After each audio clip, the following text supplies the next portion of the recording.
capítulo 9. Ay, Romanos capítulo 9. Qué cosa tan dura. Qué golpe da Romanos capítulo 9 cuando un cristiano se topa por primera vez con estos pasajes. Son textos, es un capítulo que da un golpe tal que aturde al que lo lee. Yo les había dicho a ustedes el domingo anterior de que de las incontables veces que yo he leído Romanos capítulo 9, hay algunas que en mi vida sobresalen. Y una de ellas es cuando asistí a una iglesia y voy a un líder a quien yo considero piadoso, y de hecho que lo considero hermano. Ese líder hoy es pastor. Cuando eso no era pastor, era simplemente un líder. Y yo recuerdo que yo me acerco a él con Romanos capítulo 9 y le pregunto, ¿qué significa esto? Y él me pidió que se lo lea, y yo se lo leí. Y él, al escucharme leer el capítulo, él simplemente me dijo, y es lo que dice, y nada más. Con mucho temor y con mucha precaución, él me dijo, y es lo que dice. Y yo fui diciéndome, y es lo que dice, es Romanos capítulo 9.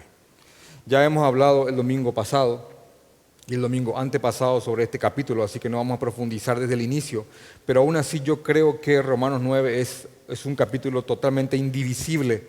Entonces vamos a leerlo como bueno, a un vuelo de pájaro, en un vuelo de pájaro, para que esto tenga sentido. Así que ruego al Señor que nos guíe. Antes de leer con ustedes esto, de leer Romanos capítulo 9, ir dándole un sentido rápido a esto, a este capítulo, hasta llegar al versículo 25, donde vamos a empezar a estudiar minuciosamente para completar el capítulo, y vamos a llegar hasta Romanos 10, versículo 4, porque al fin y al cabo es una extensión de lo que viene diciendo Romanos capítulo 9. Pero antes de ir ahí, quiero decirles que la misma estructura de la carta contextualiza el capítulo y no permite que uno trate o procure que el texto diga otra cosa de lo que simplemente dice. Romanos es una carta escrita a una iglesia perseguida. Eso fíjenlo siempre. ¿Quién lo escribe y a quién les escribe? ¿A quién les envía la carta? Romanos es una carta escrita a una iglesia perseguida. Ahora, la persecución que padecía esta iglesia no solamente era una persecución física, sino que también era altamente ideológica, ya que los romanos eran una mixtura tanto de mucho paganismo y superstición con un alto contenido filosófico greco. De ahí la fusión de la cultura greco-romana que cualquier estudiante de abogacía o de sociología o de ciencias políticas ha estudiado al leer Sartre y Fourier, que es el libro por obligación para el ingreso de la UNA. Entonces hay una fusión de un alto paganismo con un alto contenido filosófico.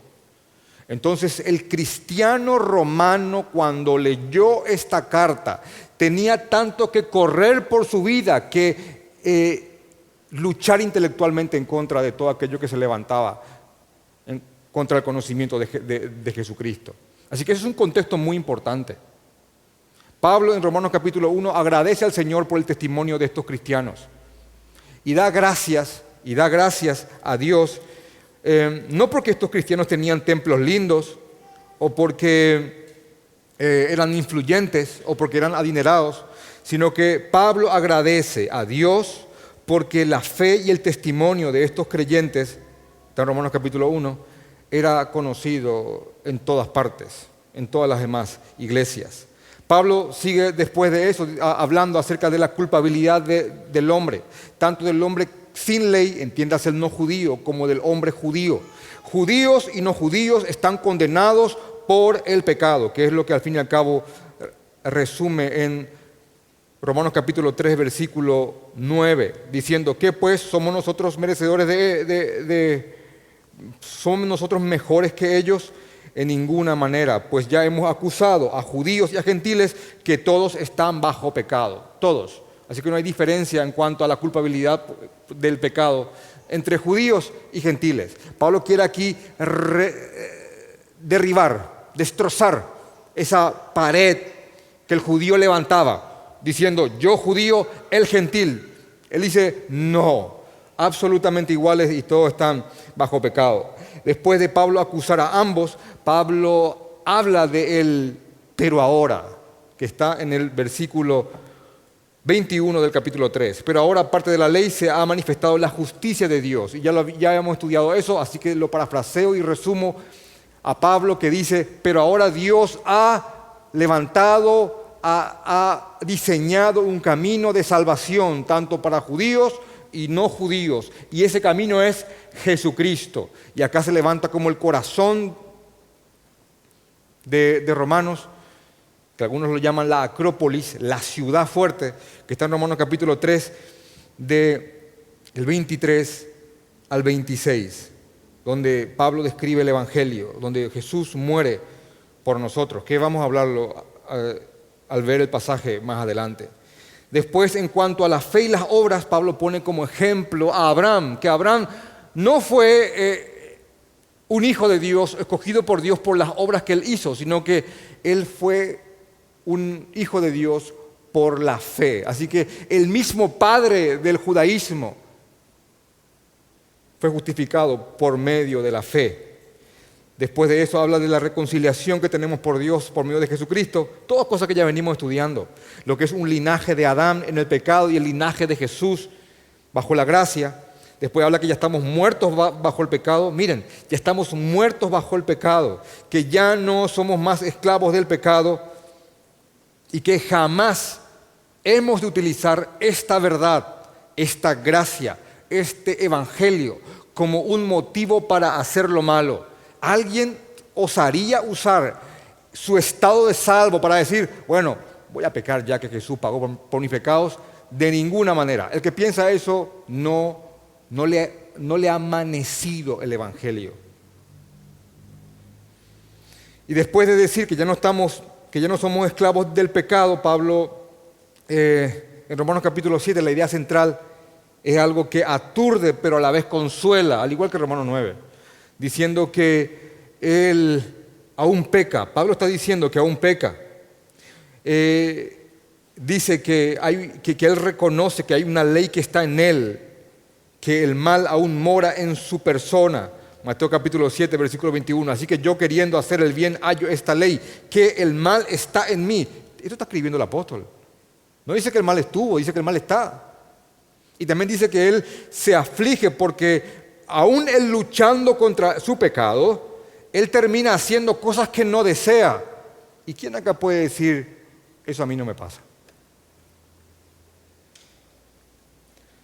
Y después da un grito de miseria que después se contesta con una respuesta de gracia, diciendo, miserable de mí, ¿quién me librará de este cuerpo de muerte, de esta condición? Mateo 7, 25, gracias a Dios por Jesucristo, porque Él es el que me liberó y me liberará de esta condición cuando venga por mí. Y después llega una conclusión enorme que es, ya no hay. Ahora pues, ninguna condenación hay para los que están en Cristo Jesús, los que andamos conforme a la carne, los que no andamos conforme a la carne, sino conforme al Espíritu. Y después habla de lo que es ser un hijo de Dios y de lo que significa que el Espíritu Santo habite en nosotros. Después cierra esto con una promesa. ¿Por qué estoy diciendo todo esto? Porque Romanos 9 es simplemente una elevación de todo lo que viene diciendo Pablo en los 8 capítulos anteriores. Y después de esta promesa con la que finaliza Romanos capítulo 8, que ya nada nos podrá separar del amor de Cristo, del amor de Dios, por supuesto que es en Cristo Jesús, nada, absolutamente nada. Y empieza a decir cosas, ni tribulación, ni angustia, persecución, hambre, nada, absolutamente nada. Nada nos podrá separar del amor de Dios. Después de eso, Pablo inicia Romanos capítulo 9 con un lamento, diciendo, verdad digo en Cristo y no miento, y mi conciencia me da testimonio en el Espíritu Santo que tengo gran tristeza y continuo dolor en mi corazón, porque deseara yo mismo ser anatema, separado de Cristo, por amor a mis hermanos, los que son mis parientes según la carne, que son los israelitas. Y acá hay algo que hay que entender en la estructura, porque la estructura es la misma, es parte de la respuesta. Pablo acaba de lanzar una promesa para los creyentes, para los cristianos, judíos y gentiles, entiéndase, no judíos. Acaba de lanzar una promesa: nada nos separará del amor de Dios que es en Cristo Jesús. Ahora, cualquier entendido, cualquier judío o algún gentil que ha estudiado el Antiguo Testamento sabe, le es cosa sabida, de que también hay una promesa de salvación para Israel en el Antiguo Testamento. Ahora, la pregunta es, ¿cómo yo puedo aferrarme a la promesa de que nada me separará del amor de Cristo, del amor de Dios que es en Cristo Jesús? ¿Cómo yo puedo aferrarme a esa promesa si hay una promesa para el pueblo de Israel que estamos viendo que aparentemente no se está cumpliendo? ¿Ha fallado la promesa de Dios? ¿Dios no ha cumplido su promesa? Ya que, y tolérenme la redundancia para que esto se fije, ya que hay una promesa de salvación para Israel, pero Israel no está creyendo, está teniendo al Mesías enfrente y lo están rechazando. ¿Qué está pasando? ¿Cómo? Entonces Pablo introduce de la siguiente manera. Miren cómo no lo deja solamente fríamente teológico, sino que introduce su humanidad en el texto y dice, yo les digo en Cristo, yo en Cristo les digo, le pongo a Cristo como testigo, y no miento, y mi conciencia me da testimonio en el Espíritu Santo. Dios, que tengo una gran tristeza y un continuo dolor en mi corazón. Y acá él entra con una frase hiperbólica, entiéndase, un derramamiento de exageración para que el mensaje se entienda. Dice, desearía yo inclusive ser anatema, separado de Cristo. ¿Saben qué significa eso? No salvo. ¿Saben lo que significa anatema? Significa maldito. Es la palabra que se usa en Gálatas. Cualquiera que predique otro evangelio, anatema sea. Es como cuando ustedes leen la famosa frase, Maranata.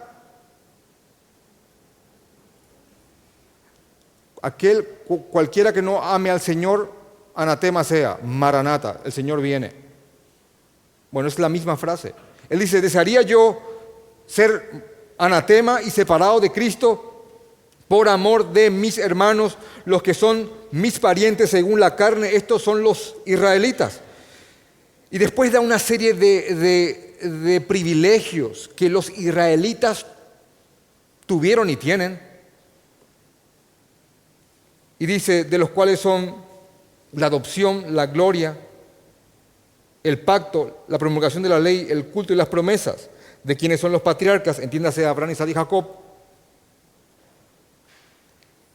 de los cuales según la carne vino Cristo, el cual es Dios sobre todas las cosas.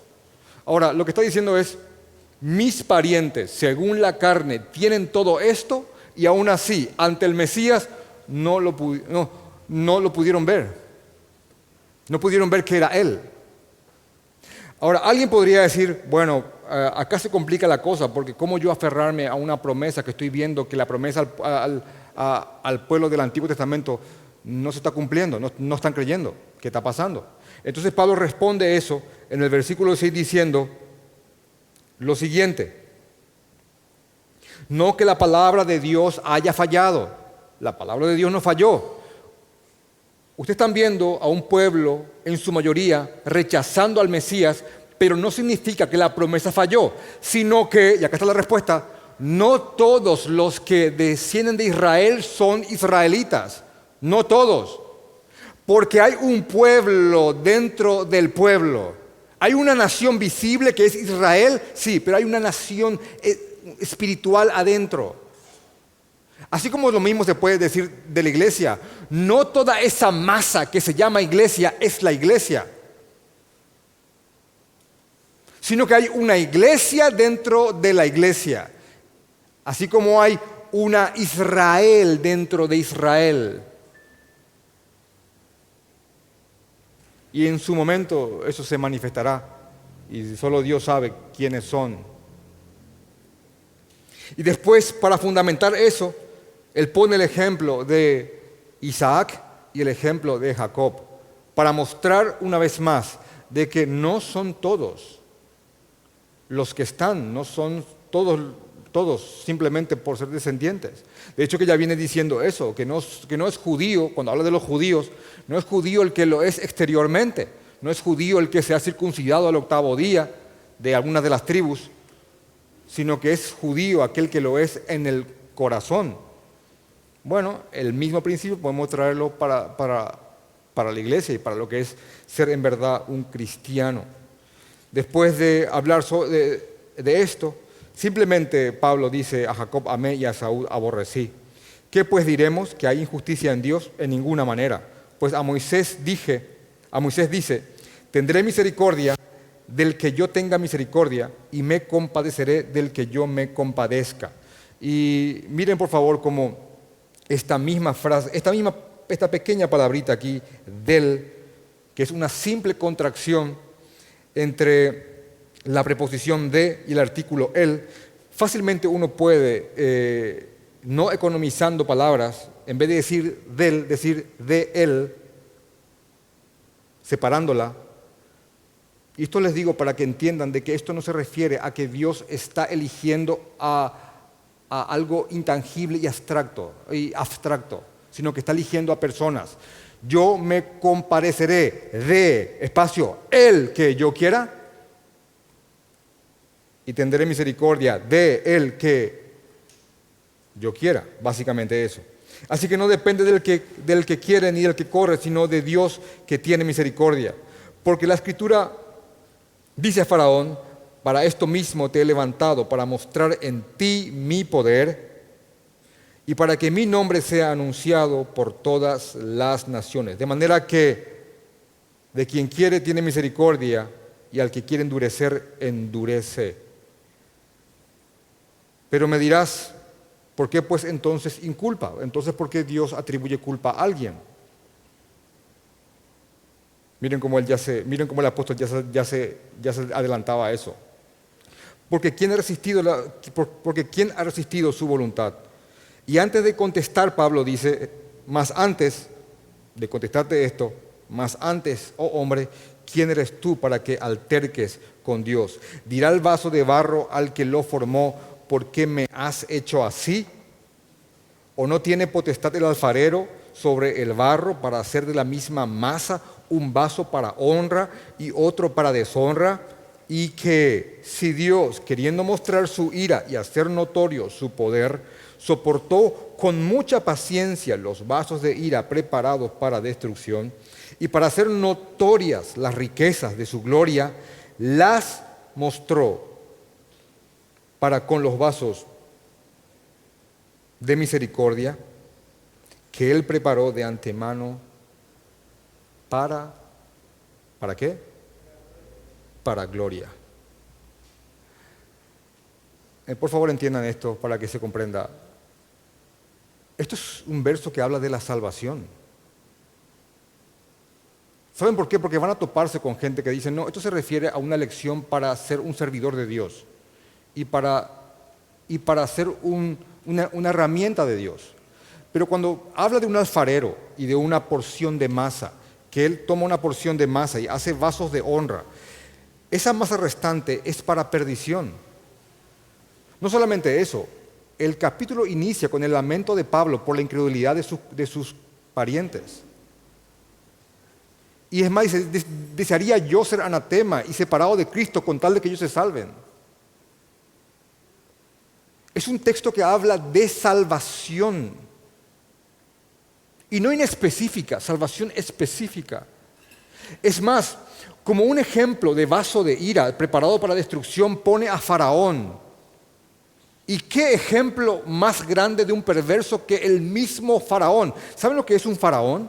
Un hombre que creía que era una deidad, un descendiente de Horus, una divinidad, al punto tal que inclusive concebía con sus hermanas para no tener una disipación del linaje. Ahora, miren cómo el texto dice que no es que Dios puso el mal en Faraón, sino que lo que hizo es que el Faraón se endurezca. Entiéndase, bueno, eso sos adelante. Simplemente él sacó restricción de gracia, restricción de perversidad. Dios no te induce a hacer el mal activamente. Dios simplemente dice, está bien, no me quieren, yo los abandono. Y según Romanos 1, van rumbo a lo que desean.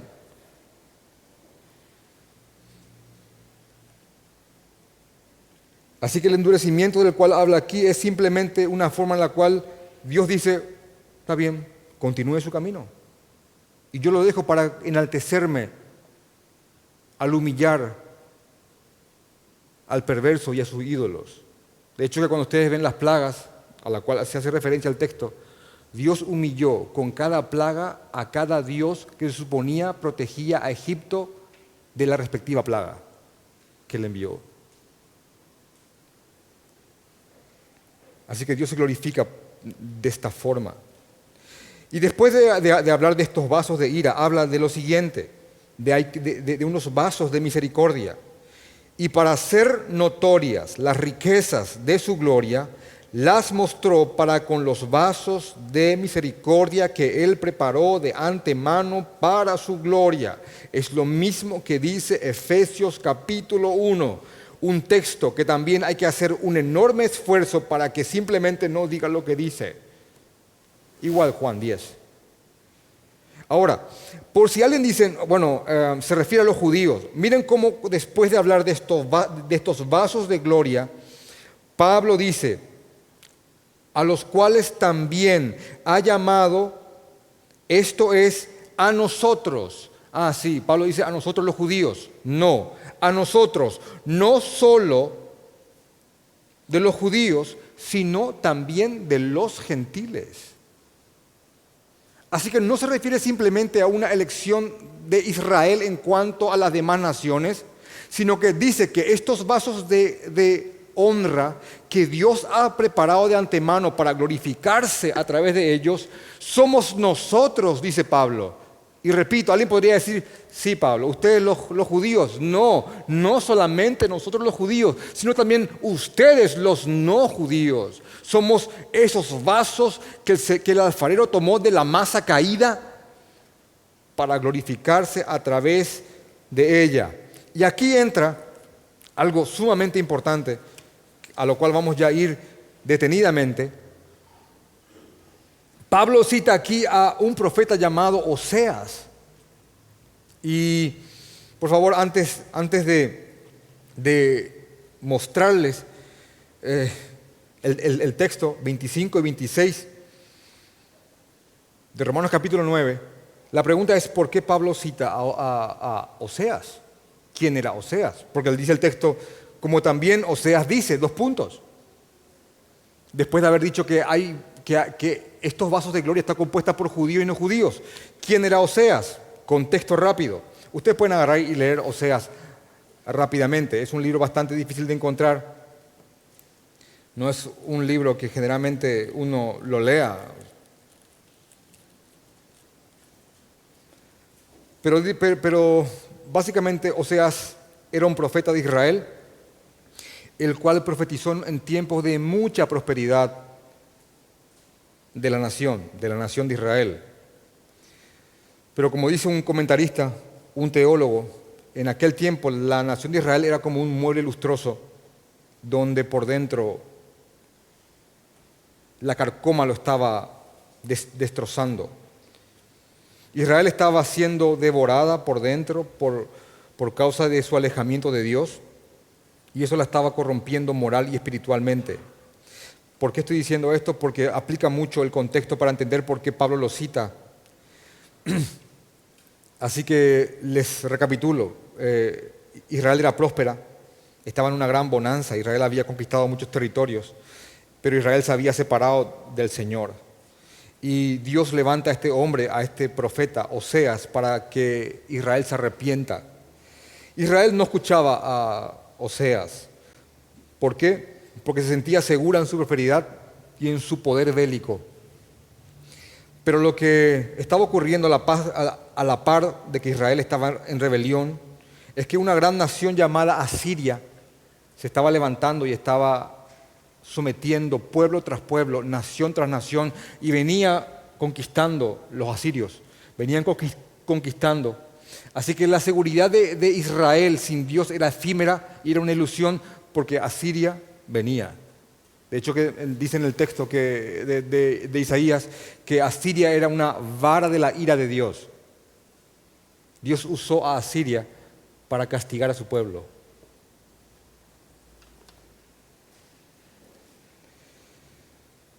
Así que Dios levanta a Oseas, Israel no lo escucha y el juicio de Dios viene. Bueno, la idea que perdura en Oseas es básica. A Oseas se le ordenó vivir su mensaje. ¿Cómo es eso? Bueno, a Oseas, y esto es chocante, a Oseas se le mandó que él se case con una prostituta, con una ramera, con una mujer de mala vida, y son palabras que están en el texto. Entonces Oseas toma a una mujer, el nombre de ella era Gomer, y era una mujer de mala vida. Oseas la toma como esposa, y una vez siendo su esposa, bueno, él la eleva, le da honor, dignidad y honra, y una vez ella le vuelve a ser infiel a su esposo en varias ocasiones. Y según Oseas capítulo 2:4, salen hijos producto de esa prostitución. Y perdónenme, pero es lo que dice Oseas 2:4. Ni tendré misericordia de sus hijos, porque son hijos de prostitución. Así que Oseas estaba con su mujer infiel cargando hijos que ni siquiera tenían padres fijos y reconocidos. ¡Wow! Uno diría qué cosa dura. Y Dios ordena a Oseas que tome a esos hijos y que les ponga nombre. Uno se llamó Jezreel, que significa Dios siembra, hijo varón. Luego nació una niña que se llamó Lo-Ruhamah, que significa la no amada. Y un tercer hijo llamado Lo-Ami, que significa no es mi pueblo. Y yo digo, qué duro ponerle a tu hijo esos nombres. ¿Cómo se llama él? Bueno, él se llama Dios siembra. Qué lindo nombre. Y ella, ¿cómo se llama? La no amada. Wow. ¿Y cómo se llama este? Que no es mío, no mi pueblo. Ahora, estos nombres eran simbólicos. A Oseas se le ordenó vivir su mensaje. No solamente estaba con una mujer que le había sido infiel, sino que también tenía hijos que no eran suyos. Y he aquí el gran simbolismo de Oseas, porque si bien a través de Oseas Dios profetiza un gran juicio sobre la Israel infiel y adúltera, también sobre este pueblo hay una promesa de restauración. Y cuando ustedes leen Romanos capítulo 9, lo que están leyendo es Oseas capítulo 2, versículo 23, cuando dice: y la sembraré para mí en la tierra, y tendré misericordia de Lo-Ruhamah, y diré a Lo-Ami, tú eres pueblo mío, y él dirá, Dios mío. Cuando ustedes están leyendo Romanos capítulo 9, en el versículo 25 dice, como también en Oseas dice, llamaré pueblo mío al que no era mi pueblo, y a la no amada, amada. Y en lugar donde se les dijo, vosotros no sois pueblo mío, allí serán llamados hijos del Dios viviente. Así que Pablo estaba simplemente aquí paralelizando lo que había ocurrido con Israel en los tiempos de Oseas y estaba mostrando que esto es lo mismo que estaba ocurriendo con los gentiles. Ya que ahora Dios ha hecho una masa y ha hecho vasijas y ha hecho utensilios de los cuales se componen de judíos y no judíos.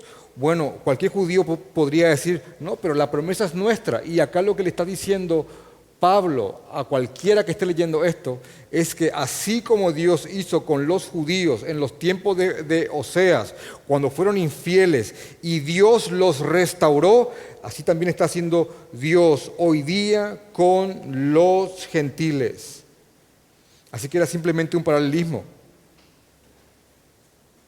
Al leer Oseas, uno está leyendo, por supuesto, el pecado, el castigo y la restauración de su esposa, que es Gomer, que a la vez simbolizaba el pecado, el castigo y la restauración de Israel, que a la vez simboliza el pecado y el castigo y la restauración de lo que Dios llama su pueblo, compuesto por judíos y no judíos. Lo que Pablo hace es ampliar el rango que Oseas dio a su profecía, incluyendo también a los no judíos. Entonces, después de leer esto, Pablo dice, como también en Oseas dice, llamaré pueblo mío al que no era mi pueblo y a la no amada, amada. Así que Dios ordenó a Oseas que ponga estos nombres a sus hijos para después que estos nombres sean cambiados y que pasen a ser la amada y pueblo mío. Oseas es un simbolismo de Dios con su pueblo y de la restauración que Dios tiene para con los suyos. Así que ese es el motivo de Romanos capítulo 9, versículo 25. Después también alguien podría decir, ¿y qué pasa con el tema de Israel? ¿Qué pasa con lo tocante a Israel? Gran parte de Israel no ha creído, dice el versículo 27 de Romanos capítulo 9. Por favor, vayan conmigo ahí. Dice, también Isaías clama tocante a Israel, si fuere el número de los hijos de Israel como la arena del mar, tan solo el remanente será salvo.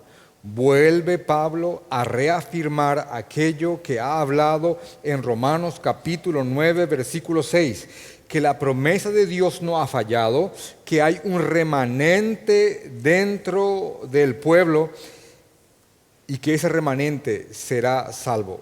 De hecho, que por si alguna duda cabe, en Romanos capítulo 11, versículo 5 dice, así también, aún en este tiempo, ha quedado un remanente escogido por gracia.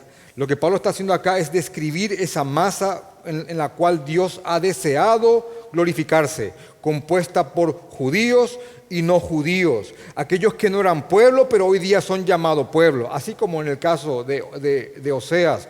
Y los judíos entiendan, hermanos, que la promesa de Dios no ha fallado, dice Pablo, sino que hay un remanente que será salvo. Será salvo. Romanos 9 habla de salvación, porque el Señor ejecutará su sentencia sobre la tierra en justicia y con prontitud. Y miren por favor aquí lo que dice el verso 29 de Romanos capítulo 9, que es un verso que fácilmente uno puede pasarlo por alto, pero la verdad que contiene es enorme. Y una vez que se lo mastica y se lo razona, uno puede ver la soberanía de Dios y el milagro de Dios tocando corazones muertos. ¿Por qué digo eso? Porque dice en el versículo 29, una vez más, Pablo, esta vez citando a Isaías, como en el versículo anterior, dice, y como antes dijo Isaías, si el Señor de los ejércitos no nos hubiera dejado descendencia, como Sodoma habríamos venido a ser y a Gomorra seríamos semejantes. ¿Entienden eso? Si Dios no hubiese sacado un remanente, si Dios no hubiese engendrado una descendencia, si Dios no hubiese tomado a un Jacob, si Dios no hubiese tomado a un Isaías, si Dios no hubiese, si el alfarero no hubiese de esa masa caída, mala y perversa, tomado una porción para hacer vasos de gloria, si Dios no hubiese tomado una descendencia, ¿saben cómo seríamos? ¿Saben cómo seríamos si Dios nos dejara simplemente ir en nuestras pasiones y en nuestro querer? ¿Saben cómo seríamos?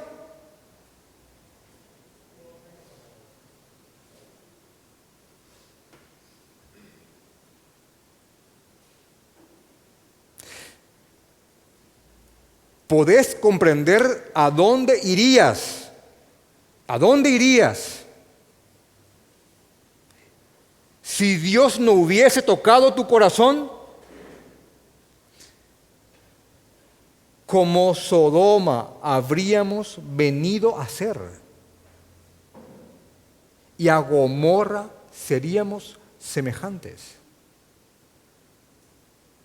¿Se dan cuenta cómo este texto habla del cauce de nuestro corazón? Sin Dios, muerto en pecado, de piedra, insensible y rebelde a su verdad. Pero si Dios no hubiese tomado un remanente o una porción de la masa,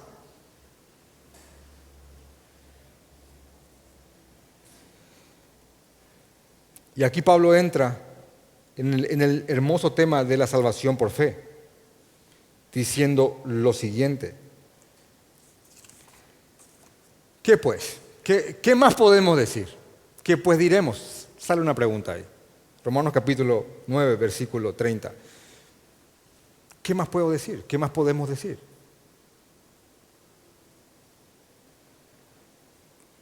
Y él dice que los gentiles que no iban tras la justicia han alcanzado la justicia, es decir, la justicia que es por fe.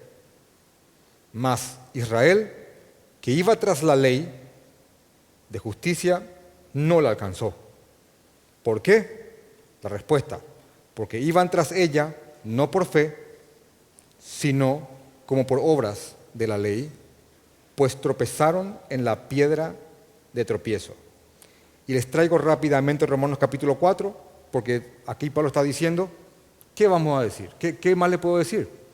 Que fueron más imitadores de Abraham, los gentiles, que los mismos descendientes de Abraham según la carne.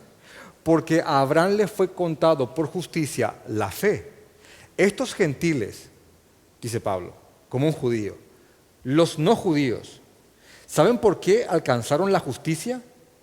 Alcanzaron la justicia porque creyeron en Jesucristo. Porque depositaron su fe en Él. ¿Qué le pasó a Israel? Israel buscó la justicia, pero por medio de sus obras. Por ende, no la alcanzaron.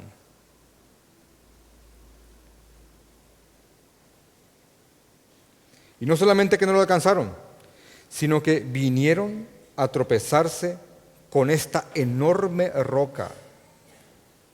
Y dice el texto, pues tropezaron con la piedra de tropiezo, como está escrito, he aquí pongo en Sión piedra de tropiezo y roca de caída, y el que creyere en él no será avergonzado. ¿Qué pasó con los gentiles? Repito, creyeron en la roca, tuvieron fe en ella, y no se presentaron delante de Dios con sus obras, sino que creyeron en Jesucristo y creyeron a través de los méritos de Cristo. Hermanos, aquí estamos simplemente con la verdad, salvación por obras versus salvación por medio de la fe. La naturaleza del hombre es siempre tratar de buscar algún mérito para creerse merecedor de alguna dádiva de Dios. Pablo está hablando acá tocante a los israelitas, pero nosotros haríamos mal en simplemente limitar esto a los judíos.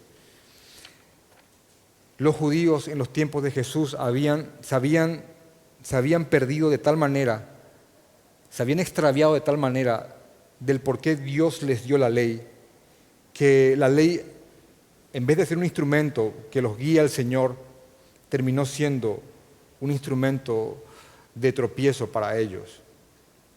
¿Por qué? Porque la ley de Dios le fue dada al hombre para los siguientes motivos. ¿Por qué Dios dio la ley al hombre?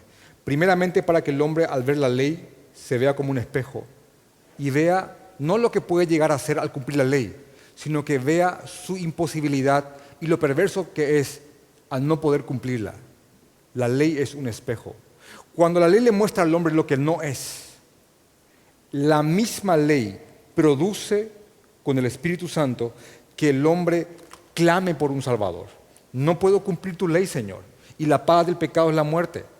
No puedo cumplirla, Señor, y yo me siento condenado. Entonces la ley funge de ayo, de institutriz. ¿Qué es lo que dice Gálatas capítulo 3? Que la ley es un ayo que nos guía a Cristo. En mi bancarrota espiritual, la ley, los mandamientos de Dios me guían al Señor.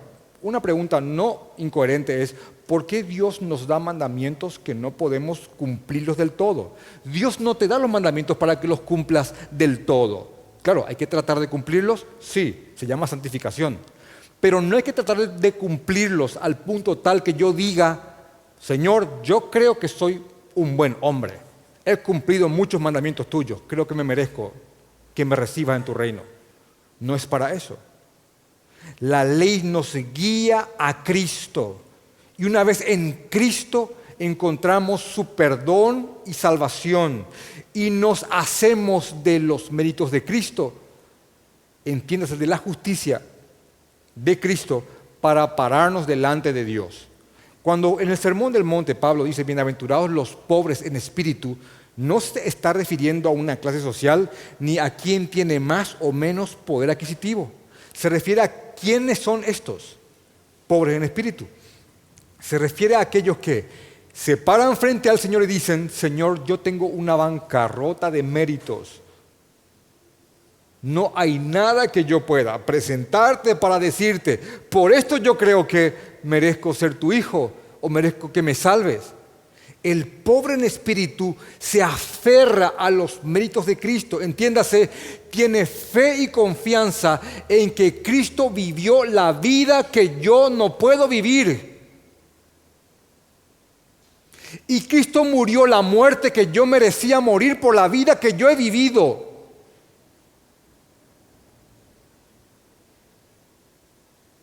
Yo sé que hay muchos que ya lo entienden, pero ténganme un poquito de paciencia con aquellos que aún no.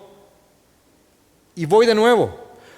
Porque Cristo vivió la vida que ninguno de nosotros podemos vivir. Y Él murió la muerte que yo merecía, que nosotros merecíamos. Él murió esa muerte que merecíamos por haber vivido la vida que hemos vivido. Y Dios Padre maldijo y castigó a su Hijo como si fuera que Él hizo todas aquellas cosas que nosotros hemos hecho. Gálatas 3. Maldito por nuestra causa.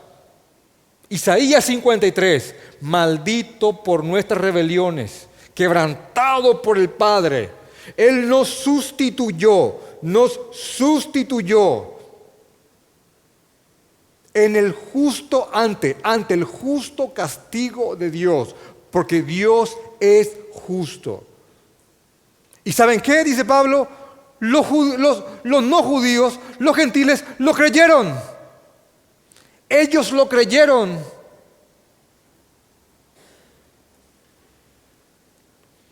Los gentiles que no iban detrás de esta justicia han alcanzado la justicia, es decir, la justicia que es por fe, la misma que que alcanzó el padre de los judíos, Abraham. Mas Israel, que iba tras una ley de justicia, ¿saben qué le pasó? No la alcanzó. No la alcanzó. ¿Por qué? Porque perdió el propósito de la ley que Dios le había dado. Porque iba tras ella, no por fe, sino como por obras de la ley, pues tropezaron en la piedra de tropiezo. Escribe un comentarista llamado William Hendrickson: el problema con Israel era que esta gente partía de la presuposición falsa de que esforzándose mucho, y escribe así, mucho,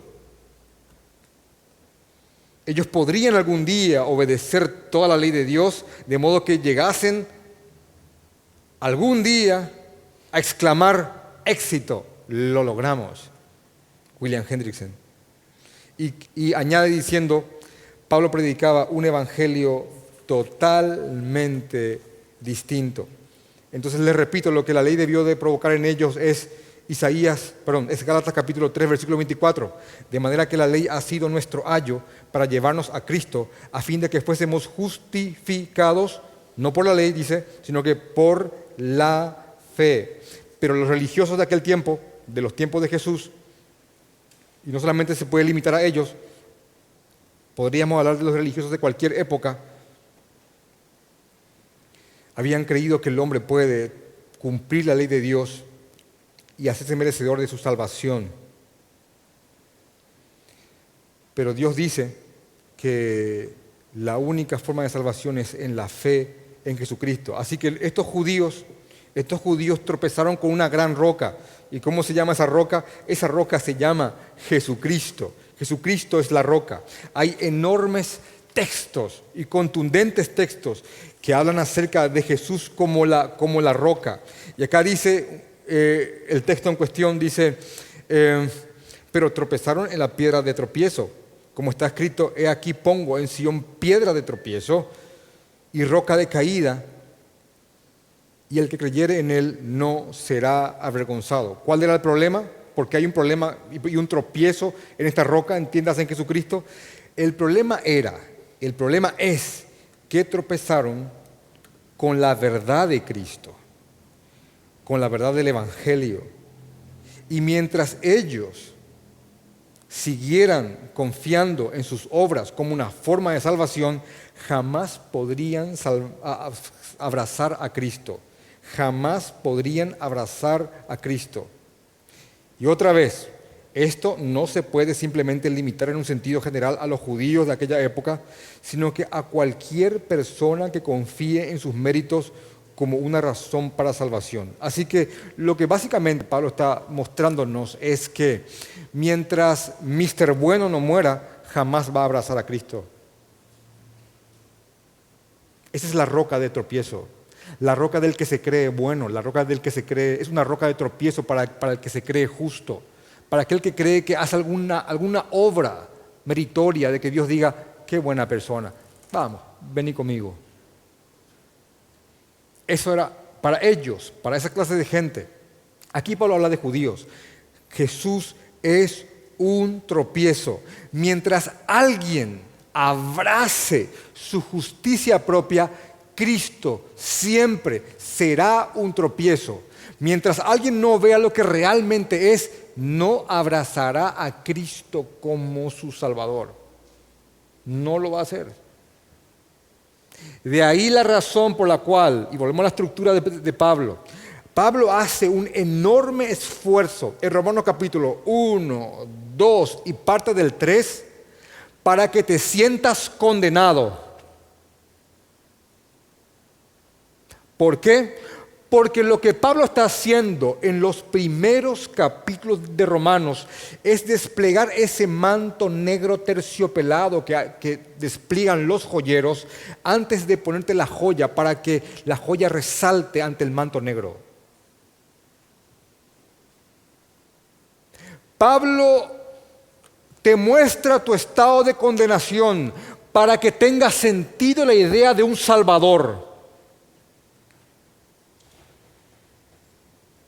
Ahora, ¿qué le pasa a aquel que se resiste a entender su condenación?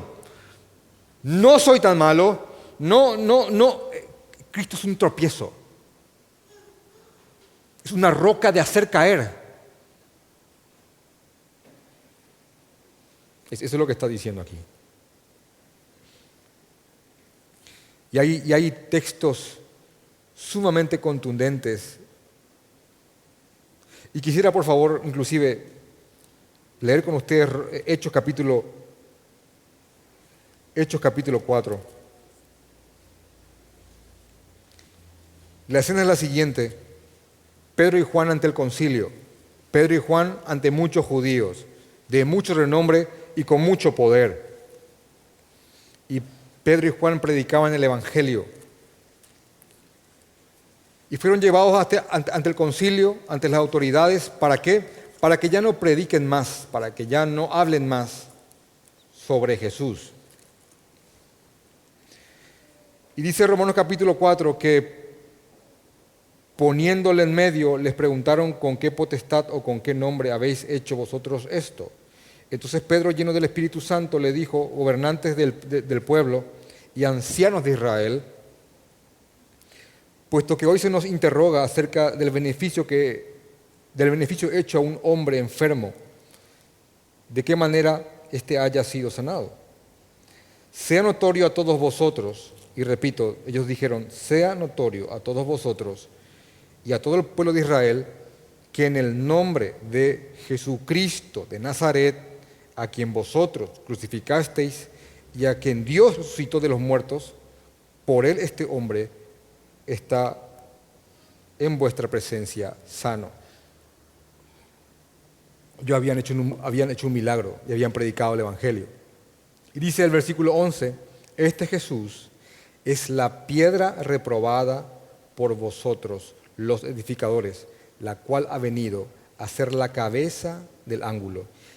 Y en ningún otro nombre, y ahí está el texto tan famoso, y en ningún otro nombre, y en ningún otro hay salvación, porque no hay otro nombre bajo el cielo dado a los hombres en que podamos ser salvos, dice. El mismo Pedro, al escribir su carta años más adelante, en Primera de Pedro, vayan por favor conmigo, a Primera de Pedro, capítulo 2, fíjense por favor lo que dice. Es lo mismo, es la misma idea básicamente que Pablo cita en Romanos capítulo 9, versículo 33. Pedro, el Pedro de Hechos 4, miren lo que dice ahora en su primera carta. En Primera de Pedro capítulo 2, versículo 6. Por lo cual también contiene la Escritura, he aquí pongo en Sión la principal piedra del ángulo, escogida, preciosa, y el que creyere en él no será avergonzado, lo mismo que cita Pablo. Para vosotros, pues, los que creéis, él es precioso, pero para los que no creen, la piedra que los edificadores desecharon ha venido a ser la cabeza del ángulo, y piedra de tropiezo y roca de hacer caer, porque tropiezan en la palabra siendo desobedientes, a lo cual fueron también destinados. Mas vosotros sois, otro texto muy conocido, muy sacado de su contexto siempre, mas vosotros sois linaje escogido, real sacerdocio, nación santa, pueblo adquirido por Dios, para que anunciéis las virtudes de aquel que os llamó de las tinieblas a la luz admirable, vosotros, miren, vosotros que en otro tiempo no erais pueblo, ¿vieron otra vez aquí? ¿Ven la línea trazada entre Oseas, Pablo, Romanos, Hechos, Pedro? Esa masa compuesta por judíos y no judíos. Dice, nación santa, pueblo adquirido por Dios. ¿Quién es el pueblo de Dios? ¿Los que están allá en Medio Oriente? ¿O es el pueblo de Dios aquellos que creen en Jesucristo, ya sean judíos y gentiles? ¿Quién es el pueblo de Dios? ¿Cuál es el pueblo de Dios? Es el pueblo de Dios, repito, porque va queriendo.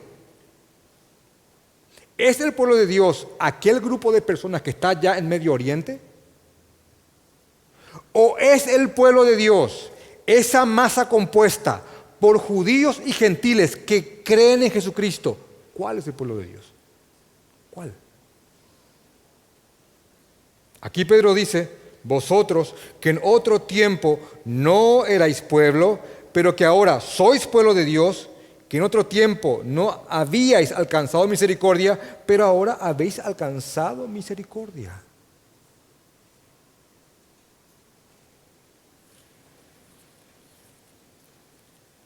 ¿Vamos uno más fuerte? Perfecto. Después de que en Gálatas capítulo 3, un verso que les habíamos leído, dice,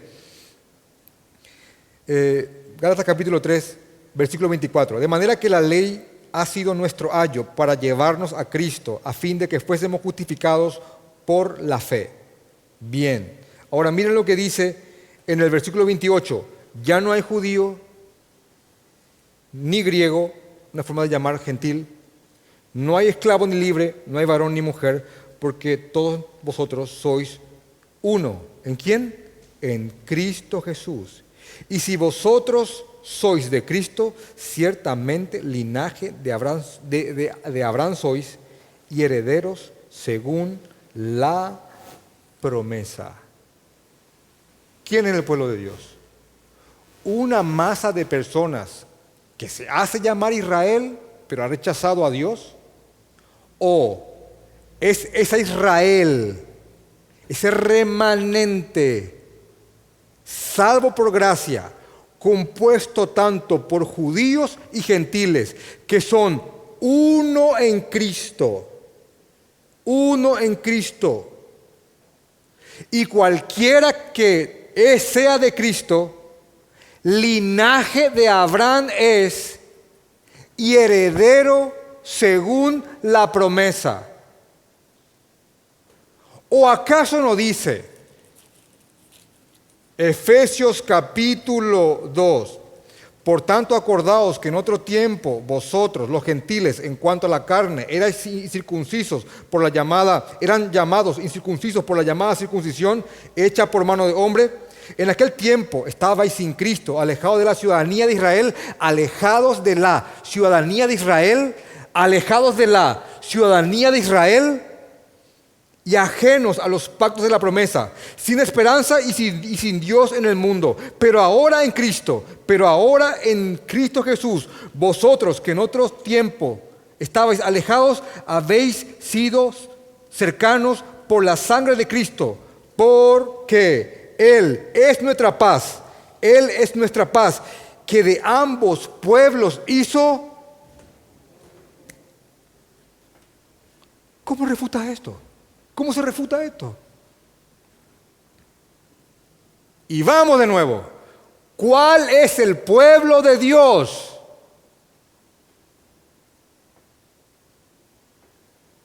¿Quiénes son parte del pueblo de Dios?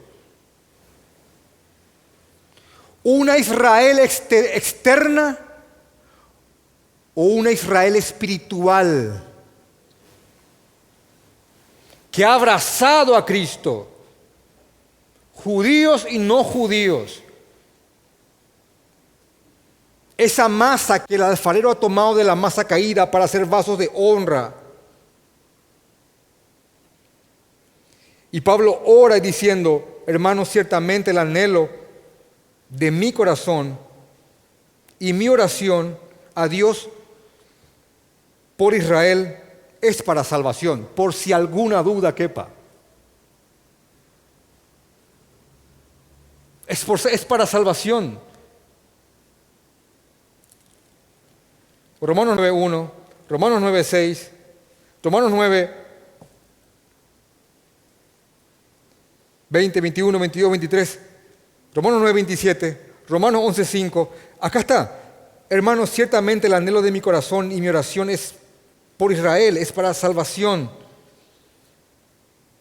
Porque yo doy testimonio de que tienen celo de Dios, pero no conforme a ciencia, no conforme a un conocimiento verdadero, porque ignoran la justicia de Dios y procurando establecer la suya propia, no se han sujetado a la justicia de Dios.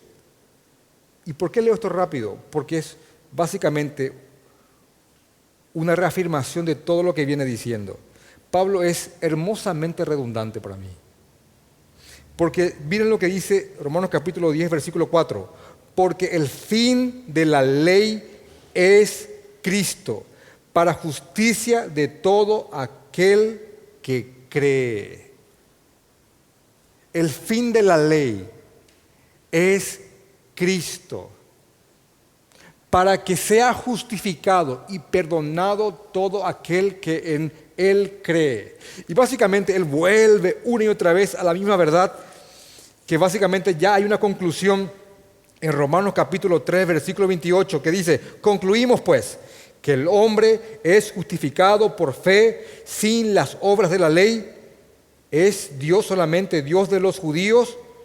¿No es Dios también de los gentiles? Ciertamente también de los gentiles, porque Dios es uno y justificará por la fe a los de la circuncisión y por medio de la fe a los de la incircuncisión.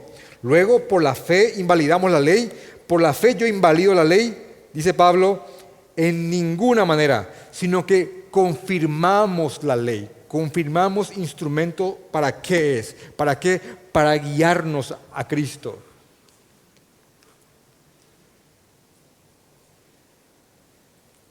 Así que no hay salvación fuera de Él. No hay.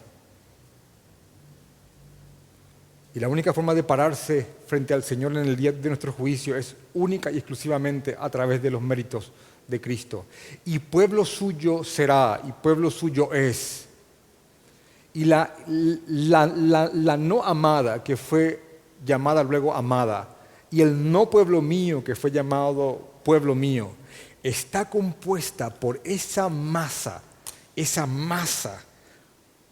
compuesta por judíos y no judíos, que han abrazado los méritos de Cristo por gracia y misericordia. Vamos a orar.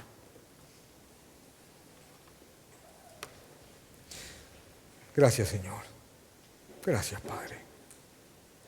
Te amamos, Señor. Señor, estos son textos muy profundos, Padre, pero que nos llenan de gozo y nos alimentan, renuevan, Padre, nuestras esperanzas. Gracias, Padre, por escogernos desde antes de la fundación del mundo. Gracias, Padre, por tocar nuestros corazones. Te amamos, Señor. Gracias, Padre, por incluirnos entre tu pueblo. Gracias, Señor. Gracias, Padre. Gracias por amarnos. Gracias, Señor. Te damos gloria, honra y honor. En tu santo nombre, Jesús. Amén. Y amén.